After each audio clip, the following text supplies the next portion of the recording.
दोस्तों, रोज़ की तरह आनंद लिखनी ब्लॉग में सबका हार्दिक स्वागत है। सबके मंगल भविष्य की कामना के साथ बड़ों को मेरा सादर नमस्कार, छोटों को मेरा आशीर्वाद। मैं ठीक हूँ, आशा करता हूँ कि आप ठीक होंगे। दोस्तों, आज के रामचरितमानस में गरुड़ जी और काकभूषणी जी का संवाद उत्तरकांड में बड़े ही प्रासंगिक तर्क के साथ जो है परमात्मा की आसक्ति को तुलसीदास जी ने जिस प्रकार से विकसित किया है, वो हमारे जीवन के लिए एक प्रकार का प्रेरणा का स्रोत है। दोस्तों, रघुवीर भगवान रामचंद्र जी कहो या रघुवीर कहो, ईश्वर कहो, प्रभु राम कहो, तो राम के नाम में जो सत्यता का समावेश हुआ, वह सत्यता मानव मात्र को, मानव जीवन के लिए अंतिम सत्य तक उसकी पराकाष्ठा को अंतिम श्वासों तक मानव ने अपने प्रेरणा के रूप में अपने जीवन में सार्थक किया। तो भगवान रघुवीर के सब चरित्र बहुत अधिकता से, जिस प्रकार से काकभूषणी जी ने पूरा वृत्तांत समझाया, प्रभु की उस लीला का स्मरण करते ही काकभूषणी जी का शरीर जब संपूर्ण वृत्तांत वह कह डाले, तो उसके बाद उनका शरीर जो है पूरा पुलकायमान हो गया और अपार हर्ष की अनुभूति हुई। तो दोस्तों, उसी प्रकार रघुनाथ जी अपने दास का जो अभिमान है उसके हित के लिए हर लेते हैं। और तुलसीदास जी कहते हैं कि दोस्तों, ऐसे प्रभु को भ्रम त्याग कर भी जो क्यों नहीं भजना चाहिए। तो ऐसे हरि को भजने में जो हमारे अज्ञान रूपी अंधकार को ज्ञान रूपी प्रकाश से संचित करते हैं, तो राम कृपा आपन जड़ताई, कहूँ खगी सुनो मन लाई। जब जब राम मनुज तन धरई, जब जब राम मनुज तन धरई, भक्त हेतु लीला सब करही। तो परमात्मा का इस प्रकार का वृत्तांत है, इस प्रकार की कृपा है, इस प्रकार का आशीर्वाद है कि वह गरुड़ जी को काकभूषणी जी समझाते हैं कि हे गरुड़ जी, श्री रामचंद्र की कृपा और अपनी जड़ता, मूर्खता की बात को मैं कहता हूँ, मेरे ऊपर मेरे अंदर कितना मूर्खता है, उस मूर्खता को दूर करने के लिए मैंने परमात्मा का जिस प्रकार से आशीर्वचन प्राप्त किया, और मन लगाकर अगर मैं आपको सुनिए, जब जब राम मनुतन है। इस संसार में, कल के प्रसंग में था दोस्तों ये, इस संसार में जब जब परमात्मा ने अपने साक्षात स्वरूप को धारण किया, भक्त ही लीला बहु करी। तो भक्तों के कल्याण के लिए, भक्तों के जीवन को उदार करने के लिए, भक्तों के जीवन के आस्था और श्रद्धा के भावों का संचार करने के लिए और मानव जीवन की रक्षा के लिए उन्होंने बहुत सी लीलाएं की, अनेक प्रकार की प्रक्रियाएं की। किस लीला से मानव जीवन को कैसे सचेत किया जाए, इस सृष्टि का संचार, सृष्टि का अनुरत चलना, निरंतर सृष्टि की रचना। जब सृष्टि की रचना होगी तब परमात्मा की वास्तविकता को हम समझ पाएंगे। तो दोस्तों, तब तब अवधपुरी में जाऊं। तब काकभूषणी जी कहते हैं, मैं आनंद की अनुभूति के लिए, वास्तविक सुख की प्राप्ति के लिए जब मेरी इच्छा होती है, इच्छा अनुसार मैं बाल चरित्र बिलो के हर्षा हूँ, भगवान के बाल चरित्र को देखने के लिए वहाँ चला जाता हूँ। और मुझे अपार हर्ष होता है। और कौवे का मेरा छोटा सा रूप है। इस रूप में मुझे जो आनंद की अनुभूति होती है, जहाँ भी प्रभु जो भी लीला करते हैं उसको मैं अपने भावों से जिस प्रकार से मैं सुनना चाहता हूँ उस प्रकार से सुनता हूँ। जन्म महोत्सव देखने जाए तो भगवान के जन्म महोत्सव को देखने के लिए मैं वहाँ बार बार गया। बरस 5 तक रहो भाई, और वहाँ पर रह कर के मैंने 5 साल तक भगवान की बाल लीलाओं का वर्णन किया। बाल लीलाओं को अपने आँखों से साक्षात रूप में देखा, जिसके परिणाम स्वरूप भगवान ने मुझे अपनी भक्ति का आशीर्वाद प्राप्त हुआ। ऐसा स्वरूप बाल लीलाओं में भी मर्यादा पुरुषोत्तम भगवान राम जी इस प्रकार का स्वरूप रखते थे। अपनी माता को भी अनेक प्रकार के विशाल और विराट शरीर को दिखाते थे। माता पुण्य बोली सोमई चोली कलौता दिया रूपा की जय शिशलीला अतिशिला लचन। तो माता तो वात्सल्य वर्णन, वात्सल्य के रूप रेखाओं का, बाल लीला का चित्रण करना, बाल लीलाओं का दर्शन करना, उन लीलाओं को देखना चाहती थी। इसी प्रकार कागभूषणी जी ने भी मर्यादा पुरुषोत्तम भगवान राम जी की बाल लीलाओं को देखने के लिए, उनके महोत्सव को मनाने के लिए, और जिस प्रकार से उनका अवधपुरी में महोत्सव मनाया जाता था बाल सहित को देखने के लिए अपने अंतःकरण में हर्ष की अनुभूति होती है। और 5 वर्ष तक मैंने परमात्मा के इस पूरे स्वरूप को देखा। तो इष्ट देव मम बालक राम। जब दोस्तों हमारे अंतःकरण में, हमारे हृदय में एक आस्था के भाव जग जाते हैं और उसके परिणाम हमारे सामने आते हैं, ज्ञान का संचार जब हमारे अंतःकरण में होता है, हम जो सोचते हैं वही हो जाता है। तो इच्छा शक्ति के अनुसार सब कुछ हो जाना और अपनी कल्पना शक्ति के अनुसार सपने जो हम देखते हैं उन सपनों को साकार हो जाना। एक साधक, एक भक्त के अंतःकरण में केवल एक ही सपना होता है कि परमात्मा की भक्ति में विलीन हो जाना। तो कागभूषणी जी के अंतःकरण में भी यही बात है। तब वह परमात्मा परम परमेश्वर भगवान रामचंद्र को अपने इष्ट के रूप में देखते हैं और सीमा विबुध कोट सरकार, और जिसके शरीर में अरबों कामदेवों की छवि है।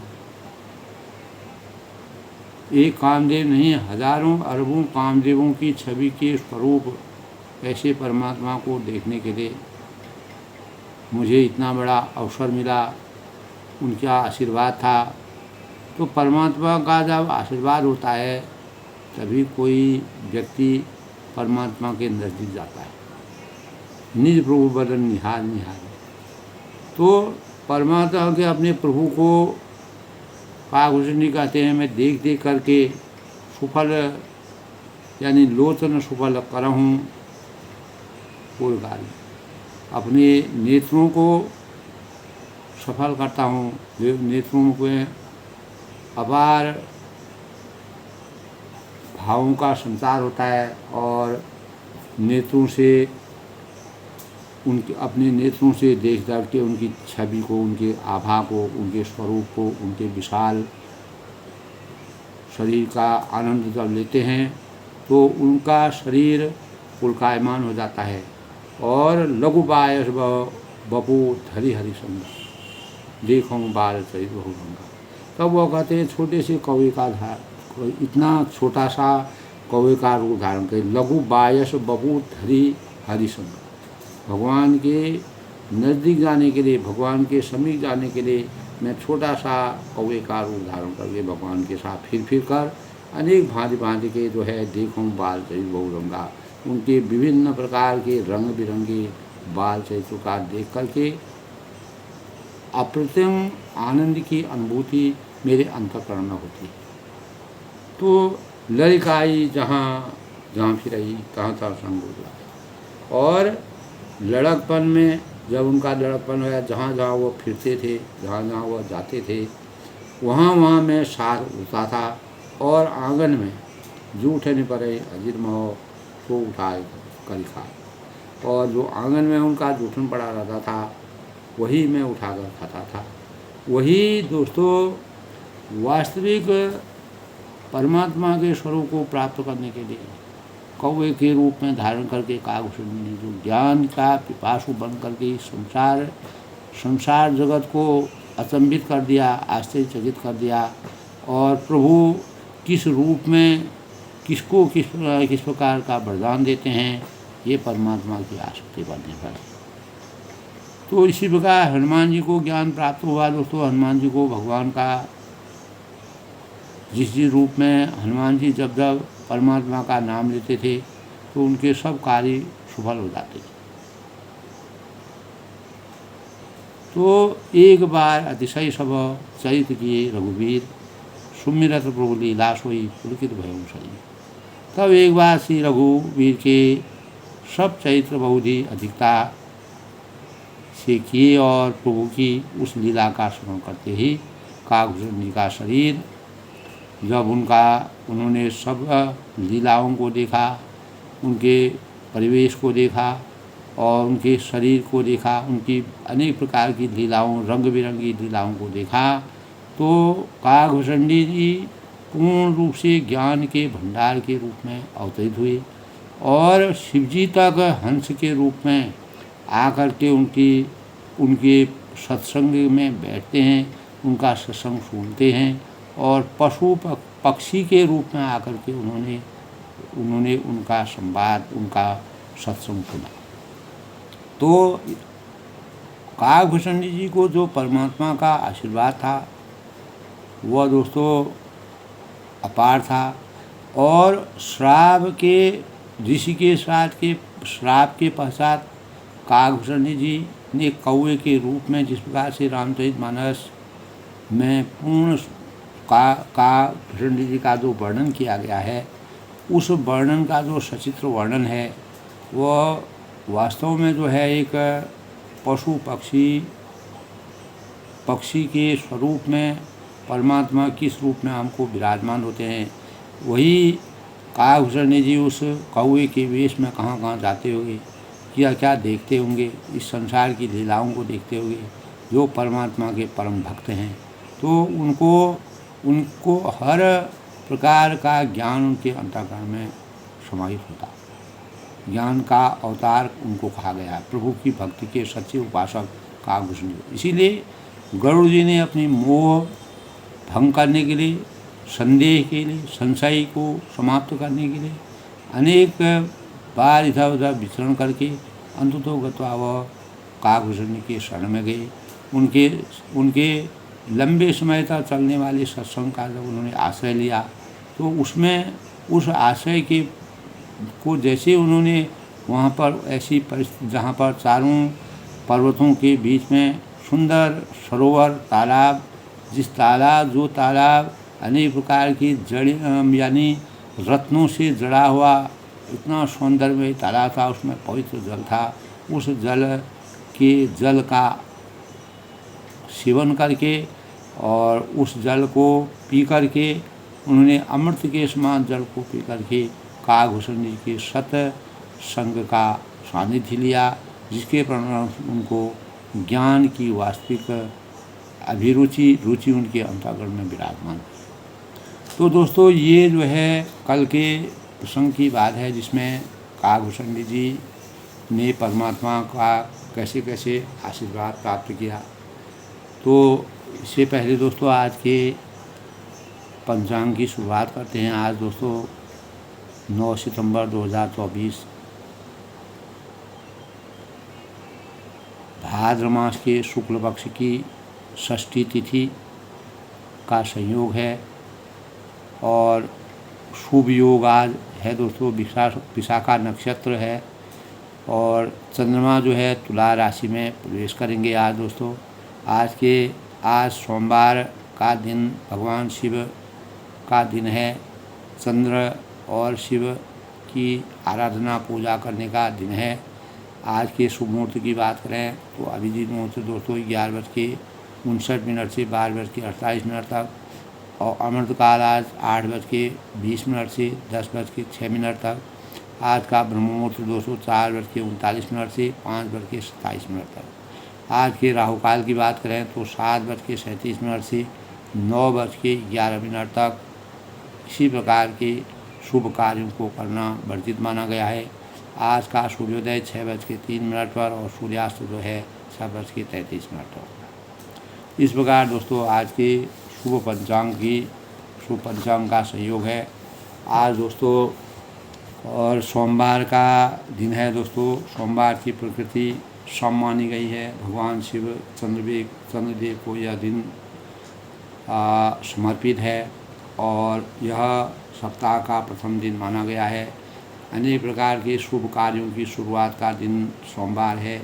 सुख और मान प्रिय शांति और अच्छी सेहत के लिए सोमवार का दिन शुभ माना गया है। भगवान शिव की आराधना करना, शिवलिंग की स्थापना करना, शिवलिंग में जल चढ़ाना, पंचामृत चढ़ाना, अनेक प्रकार के बेलपत्र चढ़ाना, फूल पुष्प चढ़ाना, शिवलिंग पर चंदन से लेप करना, तो अनेक और सोमवार का उपवास दोस्तों मन की शांति, मनोवांछित फलों की प्राप्ति के लिए, सुख, मानसिक शांति, अच्छी सेहत, शिव उपासना और उपवास करने के लिए बहुत ही शुभ माना जाता है। इस दिन दोस्तों भगवान शिव का और शिव परिवार की पूजा का विधान है, अर्चना का विधान है। शिव शांति के प्रतीक है और शिवलिंग की पूजा में जल अर्पित करना चाहिए और दूध में जल मिला करके भगवान शिवलिंग में जल चढ़ाना चाहिए और यह मंगलकारी माना गया है। सोमवार को दोस्तों ओम नमः शिवाय का जाप करना चाहिए और वैदिक ग्रंथों के अनुसार आषाढ़ माह में दोस्तों भगवान महादेव की पूजा करने का, यानी सावन मास में भगवान महादेव की पूजा करने का बड़ा महत्व है और इससे प्रत्येक जातक को अनेक प्रकार के दुखों और संकटों से मुक्ति मिलती है। इस प्रकार के विधान हमारे शास्त्रों में है। तो इस प्रकार दोस्तों स्वांतः सुखाय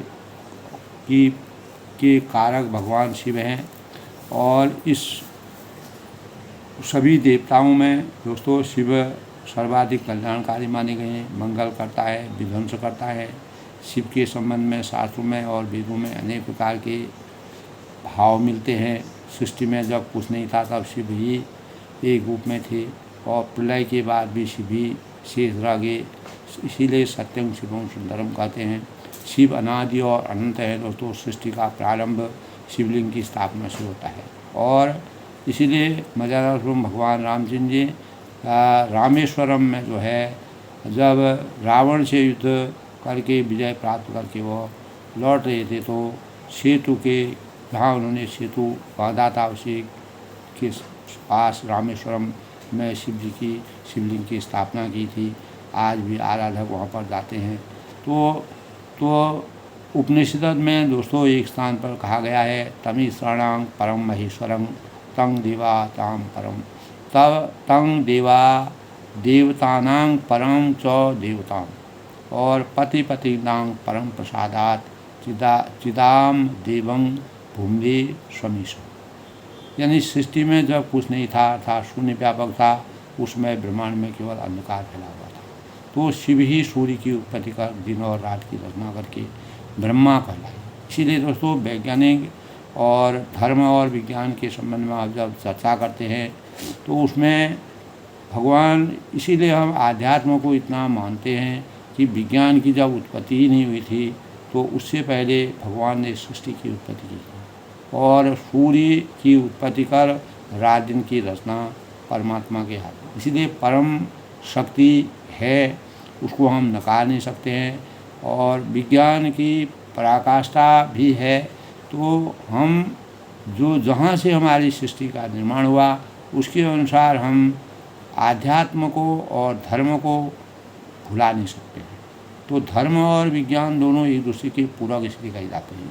तो शिव सृष्टि के ब्रह्मा इसलिए कहलाते हैं। ब्रह्मा और विष्णु के साथ शिव का नाम कल्याणकारी माना गया है। शिव इंद्र और देवताओं के उच्च देवता माने गए हैं। समुद्र मंथन के समय जब देवताओं और राक्षसों में अनेक प्रकार के युद्ध हुए तब शिव जी ने जो है विष पान किया था देवताओं की रक्षा के लिए, उनके कल्याणकारी के करने के लिए। इसलिए शिव को पूजनीय माना जाता है। शिव सुर और असुर दोनों में समानता के भाव से निरंकारी इसलिए कहा जाते हैं। शिव सबके कल्याण की कामना करते हुए अपने सबको वरदान दिए उन्होंने, जिन्होंने उनकी भक्ति की उनको उन्होंने सहस्र वरदान दिए। तो जब राक्षसों में राक्षसी माया हो गई, उन्होंने शिव जी के वरदान को का दुरुपयोग किया तो राक्षसी माया में अवतरित हुए। तो विवश परमात्मा को हो गए तो उन्होंने त्रिपुर है, रावण है, भस्मासुर है, महिषासुर है, इनको जो है अनेक प्रकार के वरदान दिए, जिसके परिणाम ये संसार में जो है राक्षसी अवतार में अवतरित हो गए। बाद में भगवान शिव ने भी किसी न किसी रूप में परम परमेश्वर रामचंद्र जी का अवतरण हुआ, उन्हीं के परिणाम से इनका विनाश कराया।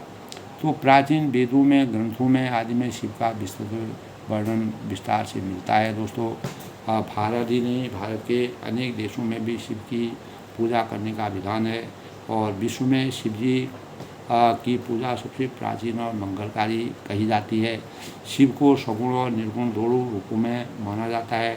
शिव की पूजा शिवलिंग की मूर्ति और हम पूजा करते हैं। ओम त्र्यंबकं यजामहं सुगंध्यं पुष्टिवर्धनम् उर्वारुकमिव वंदना मृत्योर्मोक्षी मामृता। शिव की पूजा संकटों की सुरक्षा करती है और आराधक को दीर्घ आयु की प्राप्ति करती है। शिव पूजा रत्न भूषण और धन धान्य से होती है और इसमें बेलपत्र से पूजा कर सकते हैं, फल फूल से कर सकते हैं, जल अर्पण कर सकते हैं और शिवलिंग में जल अर्पित करके ओम नमः शिवाय का जाप करना चाहिए। ओम नमः शिवाय का जाप में दोस्तों सभी चीज़ निहित है। भोले भंडारी शिव सभी की पूजा और प्रसन्न होते हैं। जो भी अविवाहित कन्याएं हैं उनको 16 सोमवार का व्रत रखने से उनको मनोवांछित वर की प्राप्ति होती है। और इसी प्रकार जो सौभाग्यशाली सुहाग वाली स्त्रियों हैं, महिलाएं हैं, उनको लंबे समय तक उनके पति की दीर्घायु के लिए भगवान शिव की आराधना करने का ऐसा विधान बताया गया है। वैसे भी दोस्तों सोमवार के व्रत करने से, शिव जी का आराधना करने से अनेक प्रकार के शांति और शुभता के भावों का मनोवांछित भाव हमारे अंतःकरण में विराजमान होते हैं। इस प्रकार शिव को दोस्तों सत्यं शिवं इसलिए कहा गया है कि शिव ही सत्य है। तो दोस्तों मर्यादा पुरुषोत्तम भगवान रामचंद्र जी के जीवन में उत्तरकांड में जिस प्रकार से गरुड़ और काकभूषण के बीच में सेवा धर्म सर्वोपरि माना गया है, रामचरित में कहा गया है दोस्तों, समदर्शी मोहि का सब काहू सेवक प्रिय अनंगति हो। तो सो अनन्य जाऊँ जाके ऐसी सो अनन्य जाके ऐसी मत दिन सदाई हनुमंत मैं सेवक सचराचर रूप स्वामी भगवंत। जिसकी ऐसी बुद्धि कभी नहीं टलती है कि मैं सेवक हूँ और यह चराचर जड़ चेतन जगत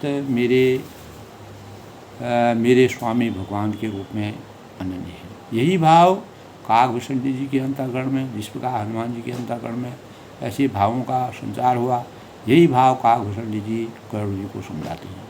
तो परिवार में अपने वयोवृद्ध माता पिता की सेवा से पुत्र के चारों पदार्थ धर्म है, अर्थ है, काम मोक्ष की पूर्ति होती है। उसी प्रकार भगवान के चरण स्पर्श, भगवान जब किसी पर भगवान की आस्था हमारे लिए धर्म अर्थ काम मोक्ष से हमको मोक्ष की प्राप्ति हो जाती है। चार पदार्थ कर्तल ताकि प्रिय पितुमात प्राण समझाते। यही रामचरित मानस में परमात्मा परम परमेश्वर भगवान राम जी ने अपने माता पिता के प्रति जिस प्रकार की आस्था भावों का संचार किया, वह पूरे विश्व में, जगत में, सृष्टि में हमेशा के लिए स्वर्णाक्षरों में अंकित है। तो रामचरितमानस दोस्तों हमारे हिंदू परंपरा में, हमारे हिंदू धर्म में ही नहीं और धर्म में भी रामचरितमानस की को बहुत ही प्रासंगिक माना गया है। इसकी जो सेवाएं हैं, इसके जो आदर्श हैं, इसकी जो मर्यादा है, उसका जो जिस प्रकार से तुलसीदास ने वर्णन किया है, वह हमेशा के लिए हमारे जीवन को एक सुंदर भावनाओं और लोकहित लोक कल्याण के लिए किस प्रकार से मर्यादा पुरुषोत्तम भगवान राम जी अपना अवतरण लिया 14 साल के वनवास के दौरान किस प्रकार की लीलाएँ की और अनेक प्रकार के जीवों से, मानवों से और ऋषि से, मुनि से और आराध्यों से और अनेक प्रकार की नदी हैं, पहाड़ हैं, जल है, सबसे अपने साथ जंगल है और पेड़ हैं, पौधे हैं, सबका आश्रय लेकर अपने जीवन को साकार बनाया। तो सेवा करने से ही दोस्तों मनुष्य का हृदय शुद्ध हो जाता है। तो काकभूषण जी ने जिस प्रकार से मर्यादा पुरुषोत्तम भगवान की सेवा की, उसमें प्रेम, दया, सरलता, विनम्रता, त्याग, उत्साह और परोपकार के भाव हमको मिलते हैं, जिससे उन्होंने गरुड़ जी को सुंदर गुण विद्यमान गरुड़ जी के अंकन में हुए। त्यागपूर्ण सेवा करना अत्यंत ही सराहनीय हमारे शास्त्रों में माना गया है। इसी धर्म रामचरितमानस के में मानवता का धर्म सबसे उच्च माना गया है। और रामचरितमानस में एक जगह कहा गया है दोस्तों, शिव दधीचि हरिश्चंद्र नरेशु, शिव दधीचि हरिश्चंद्र नरेशु। शिव हैं, दधीचि हैं, हरिश्चंद्र हैं, ये जो राजा थे, सही धर्म हित कोटि कलेश, अनेक धर्म की रक्षा के लिए उन्हें अनेक प्रकार के कष्टों को बर्दाश्त किया, सहन किया। तो पति की सेवा करने वाली जो जिस प्रकार महासती अनुसुईया ने पति की सेवा करके इतना तपोबल प्राप्त किया था, जिसे एक बार ब्रह्मा, विष्णु और महेश भी उन्होंने शिशु बना दिया। तो सेवा तो दोस्तों ऐसा व्रत है, काकभूषण जी ने जिस प्रकार की रामचंद्र की कवि के रूप में सेवा करके अपार ज्ञान से जो सत्संग में जिस प्रकार के प्रवचनों का समावेश किया, उसे अनेक प्रकार के जो जड़ चेतन सभी प्रकार के जीवों में सत्संग के प्रति और रामचंद्र के प्रति इतना आस्था के भावों का प्रभाव संपन्न हुआ। तो रोगी, दरिद्री, अशिक्षित और अभिषिक्त मानवता की सेवा करके मर्यादा पुरुषोत्तम भगवान राम जी यही अपना 14 वर्ष के वनवास के दौरान यही किया था दोस्तों। उन्हें स्वस्थ, संपन्न और सुशिक्षित और सुविकसित करने के भावों को, संकल्पों को उजागर करने के राजा दशरथ के वहाँ जन्म लेकर के 14 साल के वनवास के बाद अयोध्या में लौट करके अनेक प्रकार की प्रजा की रक्षा और प्रजा को मर्यादा और आदर्शों के भावों का सत्कार किया। यही इन्हीं भावों को की प्रेरणा से काकभूषण जी को प्रेरणा में प्राप्त हुई। हमारे शास्त्रों में दोस्तों अनुभवशील मनीषी बताते हैं, जो ज्ञानी हैं, प्रबुद्ध लोग हैं, विद्वान हैं, जो शास्त्रों की मर्यादा को जानते हैं, ने रामचरितमानस के अनेक प्रकार के भावों को अनेक भाषाओं में रामचरितमानस का अनुसरण किया है। तो वह ईश्वर निमित्त सेवा करने वाले शरीर से ही प्रभु राम प्रकट हुए, ऐसा उनका मत है। तो आत्मवत सर्वभूतेषु और वसुदेव कुटुंबकम की जो भावना विकसित होती है सेवा धर्म का पालन करने से, वह कोख गौरवान्वित होती है।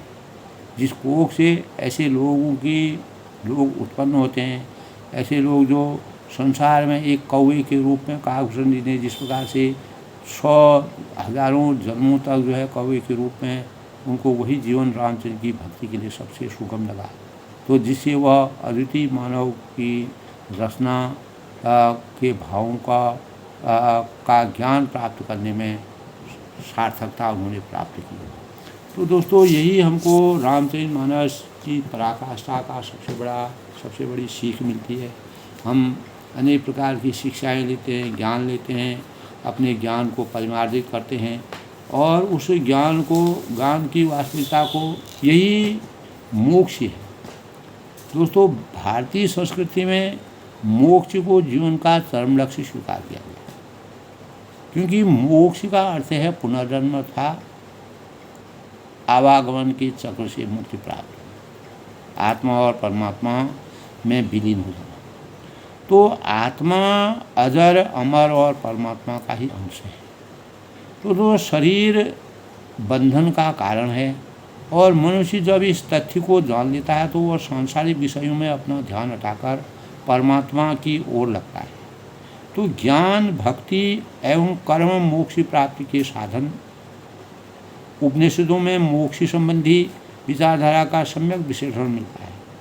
उपनिषद भक्ति के सारभूत तत्व और आत्मा तथा जगत के सारभूत तत्व ब्रह्म और तादात्म्य स्थापित करते हैं। यही मोक्ष की अवस्था है दोस्तों। तो पारलौकिक दृष्टि से विचार करने पर मोक्ष की मनुष्य मात्र के लिए एकमात्र अभीष्ट है। यही मोक्ष प्राप्त करने के गरुड़ जी काकभूषणी के पास आए थे। अनेक ऋषि आए, मुनि आए, शंकर जी भी आए और ब्रह्मा आए और नारद जी आए। तो मोक्ष भी तभी संभव है दोस्तों जब व्यक्ति अज्ञान के बंधन को काट दे। गीता में कहा गया है कि काम क्रोध में रहित जीते हुए मन वाले ज्ञानी पुरुष जो है वह परमात्मा की प्राप्ति करते हैं। और इंद्रिय मन और बुद्धि पर नियंत्रण रखने वाले व्यक्ति को मोक्ष स्वयं ही प्राप्त हो जाता है। तो मनुस्मृति में दोस्तों इस प्रकार के उल्लेख हमें मिलते हैं कि इंद्रिय विरोधी, राग द्वेष रहित और अहिंसा परायणता और व्यक्ति की मोक्ष प्राप्त करता है। अहिंसा परमो धर्म, यानी पुराणों में मोक्ष के लिए दया, प्राणियों में समभाव और क्षमा और अक्रोध और सत्य, लोभ, मोह, कामादि का त्याग आदि गुणों का आचरण आवश्यक बताया गया है। क्योंकि इंद्रियों तथा मन का संयम सांसारिक यानी जो भोग होते हैं उन भोगों की विरक्ति के लिए और संसार के अनित्यता का ज्ञान मोक्ष प्राप्त करने की प्रथम उत्कंठा है और जिसके बिना कोई हमें सही दिशा अग्रसित नहीं होती। तो मोक्ष की अवस्था दोस्तों तक पहुंचने के लिए व्यक्ति को किसी योगी गुरु के उपदेश की आवश्यकता अवश्य होती है। इसीलिए काकभूषण जी गरुड़ जी के योगी गुरु के रूप में अवतरित हुए। गुरु शिष्य को तुम ही दोस्तों ब्रह्म हो और ब्रह्म का बोध जो कराते हैं। और क्रोध हो जाने पर जब व्यक्ति आत्म साक्षात्कार कर लेता है तब उसे अहम ब्रह्मास्मि यानी मैं ही ब्रह्म हूँ की अनुभूति होती है। तो दोस्तों यही पूर्ण ज्ञान है और तथा इसी को मोक्ष कहा जाता है। मोक्ष प्राप्ति के पश्चात जीवन के समस्त दुखों का नाश हो जाता है तथा मनुष्य परम आनंद की प्राप्ति कर लेता है। यही काकभूषणी जी ने इसी परम आनंद की प्राप्ति के लिए गरुड़ जी जो है काकभूषणी के पास गए और उन्होंने अपनी अपनी ज्ञान की पराकाष्ठा से उनके अंतर्गुण को शुद्ध और पवित्र किया। कहा भूषण दुष्णव खगनायक राम सज सेवा सुखदायक नृप मंदिर सुंदर सब भांति खजित कनक मणि नाना जाति। तब भूषण जी कहने लगे कि हे पक्षीराज सुनिए। आज के प्रसंग में है दोस्तों कि कहा भूषण जी सुनहु खगनायक। तब काकभूषण जी गरुड़ जी से कहते हैं कि हे पक्षीराज सुनिए, राम जी का चरित्र सेवकों को सुख देने वाले हैं। जितने भी उनके सेवक हैं वह सबको सुख की अनुभूति। अयोध्या का राजमहल नव मंदिर नव सुंदर न भाती। अयोध्या का राजमहल इस प्रकार से सुंदर है। खचित कनक मणि नाना जाति, सोने के महल में नाना प्रकार के रत्न जड़े हुए हैं। तो परमात्मा का आशा अवध वहाँ जहाँ राम निवास हो, दिवस जहाँ भानु प्रकाश हो। तो वर्ण न जाए रुचि रगनाई, जहाँ के लेने चारों भाई। तो सुंदर आंगन का वर्णन नहीं किया जा सकता। काकभूषण जी गरुड़ जी कहते हैं कि जिस आंगन में चारों भाई नित्य खेलते हैं उस आंगन का वर्णन अपने तुलसीदास जी भी कहते हैं कि मैं उसका वास्तविक आनंद की अनुभूति करने में का वर्णन करने में समर्थवान नहीं है। और बाल विनोद कर रघुराई, माता को सुख देने वाले बाल विनोद करते हुए इसी रघुना आंगन में विचर रहे हैं। माता अपने बोली सो बजे डोली तदौता दिया रूपा, की जय शिशुलीला तिप्रेशिला यह चली परम। तो मरकत मृदुल कलेवर श्यामा अंग अंग प्रतिछवि बहु कामा नव राजीव अरुण मृदु चरणा पद रुचिर नख शशि रुचि।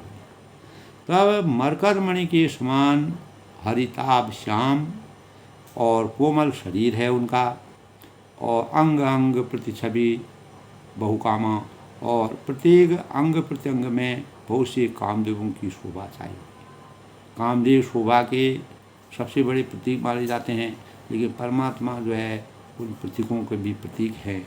और नवजीवन अरुण मृदु चरना, नवीन लाल कमल के समान लाल लाल कोमल उनके चरण हैं।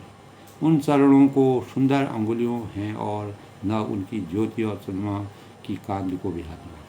चंद्रमा को सबसे सुंदरता का वरदान मिला हुआ है, लेकिन परमात्मा की जो छवि है वह चंद्रमा से कई गुना अच्छी है, ज्योति है उनमें, और उस प्रकार की क्रांति है। उनके एक एक अंग की क्रांति का वर्णन तुलसीदास जी ने बड़े ही मार्मिक ढंग से करने का प्रयास किया है। तो यही काकभूषणी जी जो है उनके एक एक अंग प्रत्यंग का वर्णन करके गरुड़ जी को समझाते हैं, बुझाते हैं। ललित अंग कलुषारी नुपुरसार मधुर रवचारी, चार पुरट मणि रचित बनाई, कटि किंकिन कल मुखर सुहाई। यानी ललित अंग कलुषाधिकचारी, तलवे में वज्रादि वज्र अंकुर ध्वजा और कमल के चार सुंदर चिन्ह हैं, और नुपुरसार मधुर रंग, और चरणों में मधुर शब्द करने वाले सुंदर नुपुर लगे हुए हैं। यानी उनकी बाल लीला का जो चित्रण काकभूषण जी सुनाते हैं। तो और चार पुरट मणि रचित बनाई, मणियों रत्नों से जुड़ी हुई सोने की बनी हुई सुंदर करधनी बनाई हुई है, और शब्द और वह जो है मुखर सुहाई, उस जो शब्द उसके चलने से आता है वह हमारे मुख रूपी मुख को सुशोभित करता है। यानी उनके मुख में वह ऐसा लगता है, और सुंदर करधनी का शब्द जो है सबके लिए सबको मोहित करने वाले की ध्वनि आती है। तो रेखा त्रय सुंदर उदरव ना विरुचिर गंभीर, पूरे आयत भ्राजत विविधि बाल विभूषण जी। तो उदर पर सुंदर 3 रेखाएं हैं, पेट में उनकी सुंदर 3 रेखाएं हैं, ना भी रुचिर गंभीर, और ना भी सुंदर और गहरी है। तो दोस्तों एक एक स्वरूप का वर्णन जब उसमें प्रासंगिकता है, और जब सभी शरीर के अंगों में जब सब अंग विकसित होते हैं हर प्रकार से, तो वह अंग परमात्मा के स्वरूप में माना जाता है। तो कहीं पर भी कोई दोष नहीं है। और उर आयत भ्राजत विविध, और विशाल वक्ष स्थल पर जो है उनका अनेकों प्रकार के बच्चों के आभूषण, बाल विभूषण जी, और वस्त्र सुशोभित वस्त्रों को धारण किए हुए। ऐसी छवि से मैं बार बार उनकी बाल लीलाओं को देखता हूँ, और मैं 5 वर्ष तक उनकी इस प्रकार की बाल लीलाओं को देखता रहा। ये प्रसंग जो है गरुड़ जी को काकभूषण जी सुनाते हैं। तो इस प्रकार दोस्तों रामचरितमानस में ललित अंक कलुषाधिकचारी नुपुरसार मधुर रसकारी, तलवे में वज्र आदि वज्र अंकुर ध्वजा और कमल के 4 सुंदर चिन्ह हैं जो शुभता के मानक माने गए हैं। चरणों में मधुर सुंदर शब्द करने वाले सुंदर नुपुर हैं, और मणियों और रत्नों से जड़ी हुई सोने की बनी हुई सुंदर करधनी उनके उसमें लगी हुई है। उनके सोने की करधनी मणियों में जो उनके नाभि में लगी हुई है। तो उस करधनी की ध्वनि को सुनकर के हमारे कानों में इस प्रकार की मधुर सुर आते हैं, जो हमारे हमको सुंदर आभा का समावेश वाले अंतःकरण में होता है। तो भगवान के इस प्रकार के मरकत मणियों के समान हरिताभ श्याम कोमल शरीर और अंग अंग में बहुत प्रकार से कामदेवों की शोभा छाई हुई है। कामदेव भी उसके पीछे पीछे रह जाते हैं। और नवीन लाल कमल के समान लाल लाल कोमल चरण हैं, सुंदर अंगुलियां हैं और नख आदि ज्योति के सुंदर कांति को हरने वाली। तो परमात्मा की छवि जिस प्रकार से दोस्तों तुलसीदास जी ने अपने ज्ञान से, अपनी सोच से 16वीं शताब्दी में रामचरितमानस का की रचना की, तो उन्होंने अनेक प्रकार के साहित्य के भावों को एकत्रित करके, इकट्ठा करके मर्यादा पुरुषोत्तम भगवान राम जी के त्रेतायुग में जन्मे हुए उस लीला का जिस प्रकार से वर्णन किया है, वो आज हमारे लिए आदर्शता के रूप में हरेक मानव के चिंतन को अज्ञान रूपी अंधकार से ज्ञान रूपी प्रकाश की तरफ आलोकित करता है। उनके भाव, उनका स्वरूप, उनके आदर्श। तो काकभूषण जी गरुड़ जी को यही बात पूर्ण आस्था के साथ, श्रद्धा के साथ समझाते हैं। रेखा से सुंदर उदर पर सुंदर 3 रेखाएं उनकी बताते हैं, जो शुभता की, जिसको त्रिफली कहते हैं दोस्तों, त्रिवली। और नाभि पर उदर नाभि रुचिर गंभीर, नाभि पर सुंदर और गहरी है। विशाल उर आयत भ्राजत विविधा, विशाल वक्षस्थल अनेकों प्रकार से बच्चों के आभूषण और वस्त्र शोभित है। तो जिस प्रकार की छटा का वर्णन मर्यादा पुरुषोत्तम भगवान राम जी के शरीर का तुलसीदास जी ने काकभूषण जी के माध्यम से गरुड़ जी को जिस प्रकार के सत्संग, लंबे समय से सत्संग करके मर्यादा पुरुषोत्तम भगवान राम जी के एक एक भावों का, उनके जीवन का वृत्तांत करके उनके संशय को जिस प्रकार से समाप्त हमेशा के लिए तिलांजलि करके और सुंदर भावों का जो उनको ज्ञान का भंडार बनाया।